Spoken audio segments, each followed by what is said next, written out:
I represent both Lehigh and Berks County, so I'm glad I'll take my first 10 seconds to set that record straight. Mr. Speaker, I rise today in support of House Bill 1437. And Mr. Speaker, I thought to myself, what can I add to this debate today?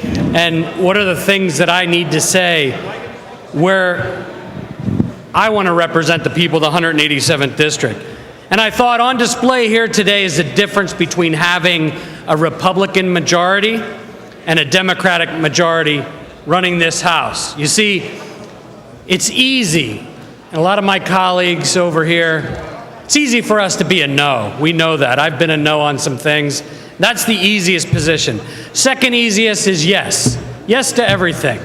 Yes, I'm for you, every person that comes up to me. Yes, absolutely, I'm behind you. Then I'm in the legislature, and it's the other guy's fault why I couldn't get you the money. But the hard part is figuring out what to say yes and no to.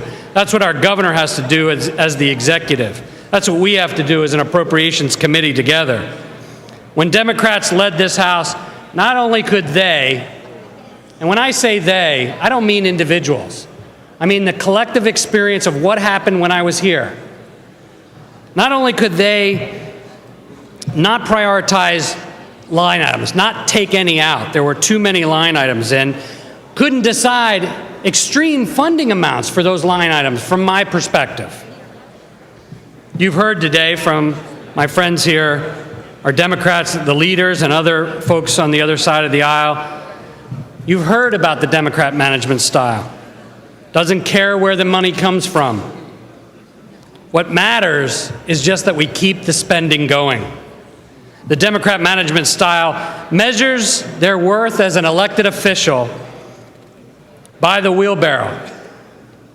They measure their worth by how much tax dollars they can benevolently hand out by the wheelbarrow load. They don't care where it came from or how to maintain or sustain that spending in future out years. We'll handle that when it comes to them. As a matter of fact, we'll leverage and put political pressure to continue to increase taxes on our taxpayers. That's an unsustainable management style. In contrast, this Republican-crafted, began with a Republican leadership budget before us today, is a balanced product for all Pennsylvanians. Our appropriations chairman painstakingly estimated revenues, democratically, small d, accepted ideas from all members of the House. Then the hard work. He and our committee and staff went through this information to determine priorities. I'll speak about some of those priorities. Some of them have been spoken about already, but not the way I'm going to speak about them today. An on-time budget, technical education, safe schools.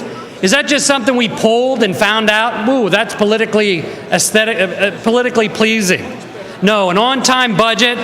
People rely on the funds of this budget. Waiting months for their allocation is a destabilizing force in Pennsylvania. Working within our means that we are not forcing a future tax increase by overspending now. Pension contribution. The gentleman from Monroe earlier in the day talked about, let me be clear, the amount we put into a pension is changeable by the people that decide that every year. It fluctuates. Not putting money and contributions into a defined benefit pension plan is what contributes to the notion that we can't manage defined benefit pension plans. We could in the private sector when I was there, but we can't as a member of the House. I believe it's the previous Democratic spending management style that has made a system like that unmanageable. Number two, technical education. Did we just pick that out of the air so we can say we have some funding for education? No. Last year, our policy committee for the Republicans went around the state, and we didn't say, we said, how do we create jobs? How do we help facilitate jobs? Where do they come from? Employers told us, we have jobs available. We need technically trained individuals. We saw that gap. This budget fills that gap. Number three, safe schools. You've heard about that as well. We had a terrible schools tragedy that refocused on Will the gentleman please suspend? I'm very sorry. Time is up.